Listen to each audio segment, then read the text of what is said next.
Chapter 2, The Cottage on Winter Lane. By the time Lilly locked up the bakery for the night, the snow had thickened into a steady white curtain, drifting softly under the glow of the street lamps. The village grew quieter, the kind of quiet that only small towns mastered. A quiet that felt like the world holding its breath. She tugged her suitcase through the snow, squinting at the map the solicitor had emailed her. The cottage was only a few minutes away. A tiny one-bedroom home, tucked just off the main lane on a narrow side street. Winter Lane. Of course it was called Winter Lane, why wouldn't it be? Everything in this town sounded like it had been named by Santas. Administrative assistant. She rounded the corner and stopped. There it was. A small stone cottage with ivy clinging to the walls, snow gathered on the peaked roof, and a single lantern glowing beside the door. A wreath made of dried oranges and cinnamon sticks hung slightly crooked, as though someone had straightened it one too many times. Her breath caught. Not because the cottage was grand, but because it looked lived in, loved, like someone had put care into the smallest details, and someone had left the light on. She swallowed hard and walked up the narrow pathway. Her boots crunched over untouched snow. She lifted the key the solicitor had given her and slid it into the lock. The door opened with a soft sigh. Inside, the cottage smelled faintly of cedar and something sweet. Vanilla? Almond? She stepped over the threshold, flipping the switch. Warm yellow light filled the small living room. There was a fireplace with stacked logs waiting, a small sofa with knitted blankets draped over the back, and a tiny wooden coffee table with a ceramic mug still sitting on it. She froze. The mug wasn't dusty. It wasn't old. It looked recent. A prickle ran down her arms as she stepped closer. The mug had a tiny chip in the rim, but it was clean, neatly placed, like someone had washed it and set it back down only weeks before. Her aunt. May had been here, lived here, loved here. Lilly pressed a hand against her chest, suddenly aware of how little she knew and how much she wished she did.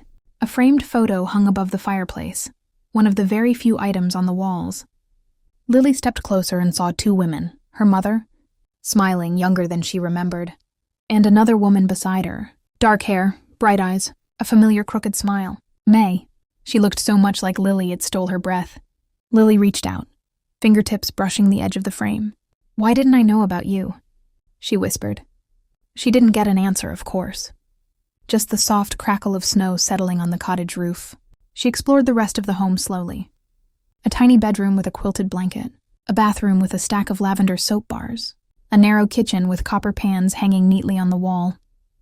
Everything simple, everything tidy, everything touched by a life Lilly had never been allowed to know. At the end of the hall, she found a small writing desk. On top of it sat a sealed envelope with her name on it. Her knees went weak. She sank into the chair and lifted the envelope with trembling fingers. The paper was thick, cream-colored, and the handwriting unmistakably the same as the recipe card from the bakery. Lilly, that was all. She slid a finger under the seal and unfolded the letter inside. "My dear Lilly, if you are reading this, it means fate has brought you here. Perhaps sooner than I ever dared hope. There is much I wish I could explain, but time has a way of slipping through fingers that mean well. I won't burden you with sorrow or regret. Instead, I want you to know this. This village was once home to your mother and me. We grew here. We hurt here. We healed here. Then life scattered us apart, as life often does. You were a child when she passed, too young to understand the weight of family history. I chose not to intrude when grief was fresh, but I followed your life from afar with pride, with love. Holly Hearth was meant for you.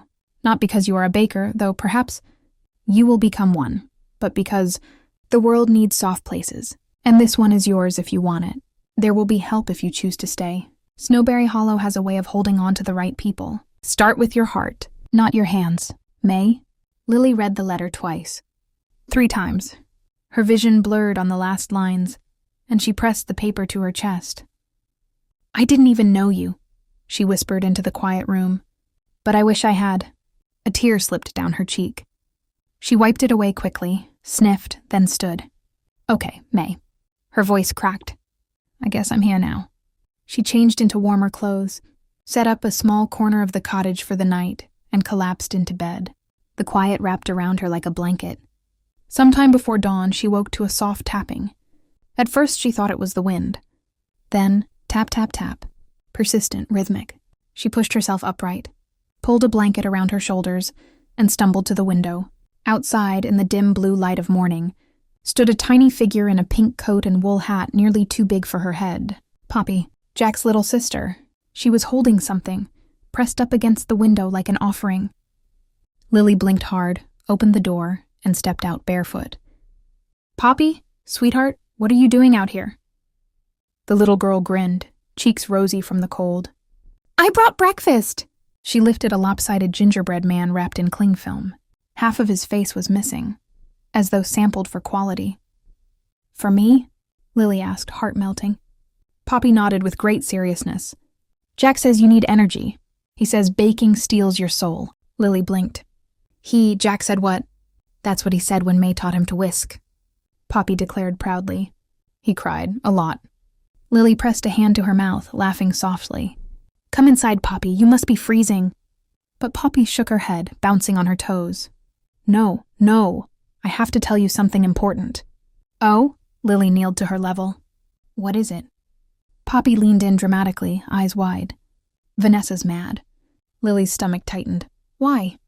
"Because Jack talked to you yesterday," Poppy whispered loudly, like sharing a state secret. She wanted him to marry her. But he said no, twice. Lilly opened and closed her mouth. "Oh," Poppy nodded with sage authority. "Jack doesn't like people who talk about money too much. He says they forget about cookies." Lilly snorted. "That might be the best life advice I've ever heard." Poppy grabbed Lily's hand. "Come to the bakery. I want to help." Baking? This early?" "Yes, please. I'm very good at stirring. And eating. Mostly eating." Lilly looked down the lane toward Holly and Hearth. The chimney had a dusting of snow. Lights from early risers flickered to life across the village. She felt the weight of May's letter warm against her heart. The village was already pulling her in. "All right," Lilly whispered. "Let's go." Poppy squealed and tugged her down the snowy path toward the bakery, leaving Lilly half running behind her. As they approached the bakery door, Lilly noticed a pair of footprints already there, fresh ones. A man stepped out from the side of the building, brushing snow from his jacket. "Jack." He paused when he saw her, eyes lingering for a second longer than yesterday. Poppy raced to him, throwing her arms around his waist. "Jack, I delivered the message." "Oh no," he groaned. "What did you say this time?" "Only the truth," Poppy declared.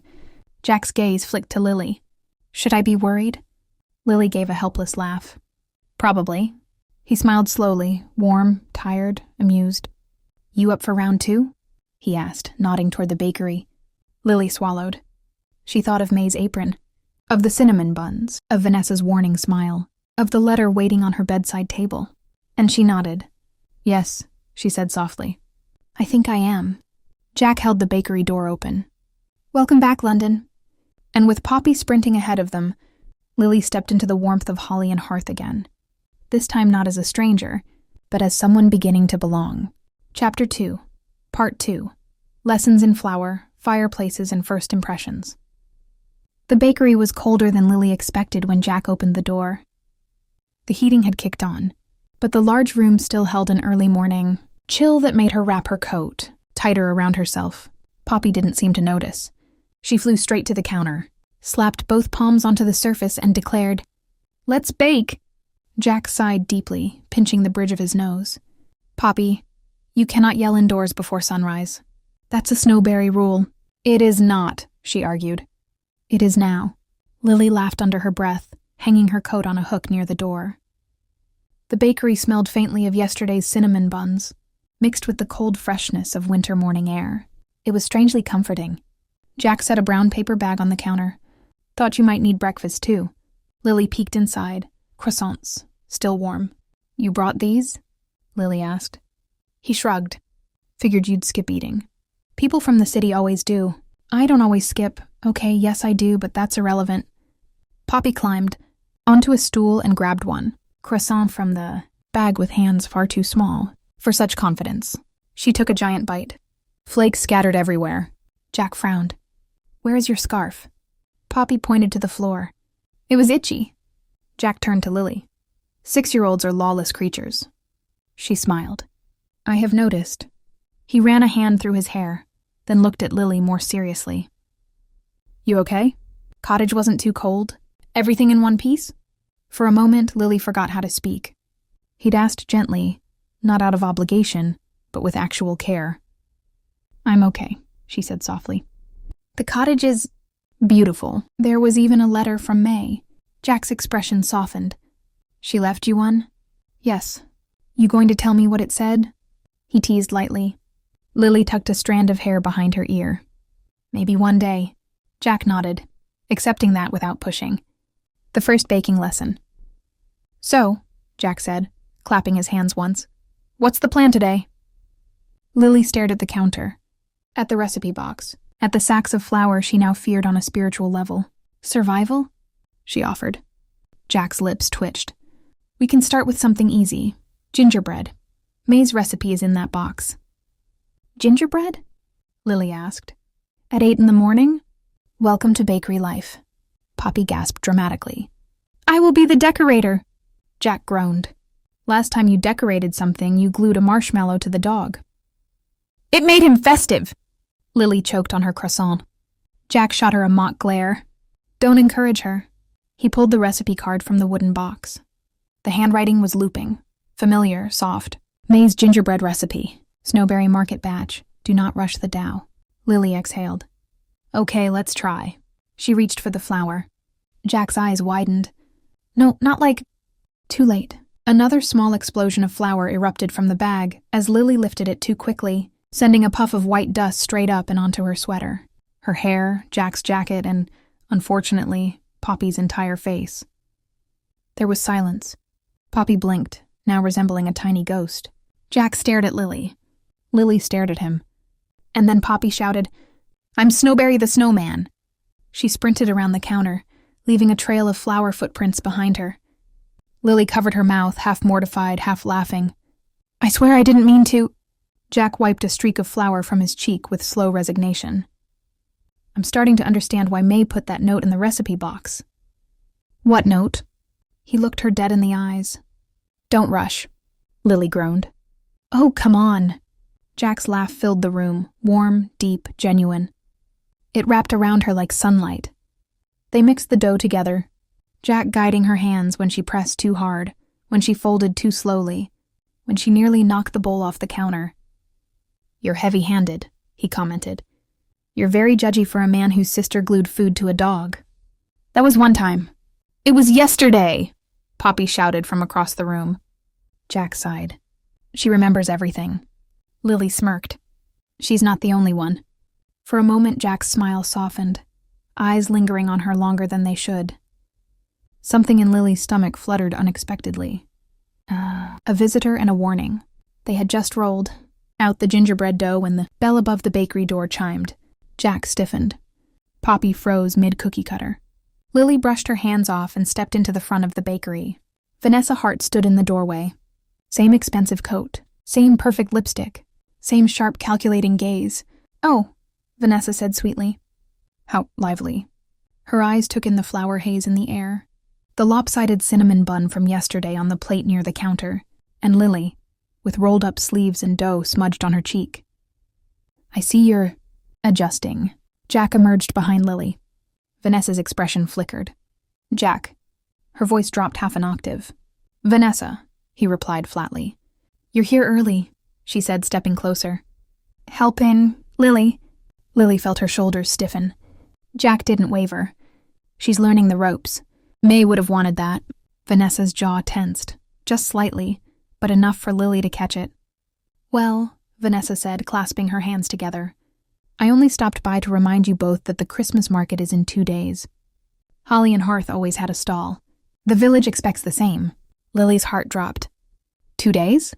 "Oh, don't worry," Vanessa said with false reassurance. "If you feel overwhelmed, you can always let someone more experienced take over." Her eyes slid to the bakery interior. Cold, calculating. Jack stepped beside Lilly, closer than necessary. "She'll manage," he said firmly. The air between the two women thickened. Finally, Vanessa smiled a perfectly practiced smile. "Good luck, Lilly, truly." A pause. "You'll need it." The bell chimed behind her as she left. Jack exhaled sharply. "She's worse in the morning." Lilly leaned against the counter. "How am I supposed to be ready for a Christmas market? I barely know how to mix dough." Jack looked at her for a long moment. "You'll learn," he said simply. "And you won't do it alone." The first spark. By late morning, gingerbread men lined the counter in uneven rows. Some were missing limbs, some were lumpy. One looked like it had seen horrors no cookie should witness. Perfection, Poppy said proudly. Lilly snorted. I think this one is melted. That's his personality. Jack chuckled, shaking his head. Well, he said, leaning on the counter beside Lilly, I think you survived your first real morning in the bakery. Barely. You didn't cry. Yet. He smirked. Progress. She looked at him, really looked. Snow still clung to his hair from earlier. His eyes were greener in daylight. His smile was crooked in a way that made something warm open slowly in her chest. Maybe it was the lack of sleep. Maybe it was the gingerbread fumes. Maybe it was something else entirely. But in that moment, the bakery didn't feel strange anymore. It felt alive, a little messy, a little chaotic, a little like a beginning. Jack pushed off the counter. Same time tomorrow? Lilly nodded before she could second-guess it. Same time. Good. He pointed at the gingerbread tray. And hide these before Vanessa comes back. She'll have a heart attack. Poppy gasped. I like her. Can we give her the melted one? Absolutely not, Jack said, grabbing his coat. That's biological warfare. Lilly laughed, really laughed, until tears pricked her eyes. And as Jack and Poppy stepped into the bright morning snow, Lilly felt something she hadn't expected. A small, quiet flutter of hope.